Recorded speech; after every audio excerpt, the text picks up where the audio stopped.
حضرت عبداللہ بن مسعود فرماتے ہیں کہ ایک شخص نے آپ سے سوال کیا، اے اللہ کے رسول صلی اللہ علیہ وسلم، ہم نے جو گناہ جاہلیت کے زمانے میں کیے، کیا ہم سے ان کا مواخذہ ہوگا؟ ان کی پوچھ ہوگی؟ یعنی جب ہمیں علم نہیں تھا، جب ہمارے پاس دین نہیں تھا، تو ہم تو یہ سارے غلط کام کرتے رہے ہیں، کیا ہمیں ان کا حساب دینا ہوگا؟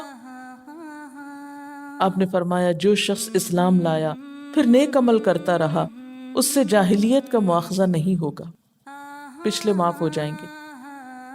حضرت براء بن عازب فرماتے ہیں کہ ایک شخص آپ کے پاس آیا، وہ اپنا چہرہ لوہے کے ہتھیاروں سے چھپائے ہوئے تھا، یعنی فوجی لباس پہنے ہوئے تھا۔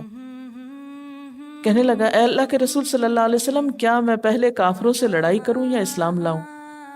آپ نے فرمایا، پہلے اسلام لاؤ، پھر لڑائی کرنا۔ تو وہ مسلمان ہو گیا، پھر لڑنے لگا اور شہید ہو گیا۔ آپ نے فرمایا، دیکھو، اس نے عمل تو تھوڑا کیا مگر ثواب بہت زیادہ پایا، اور اس عمل کی وجہ سے پچھلے سارے گناہ کیا ہو گئے؟ معاف ہو گئے۔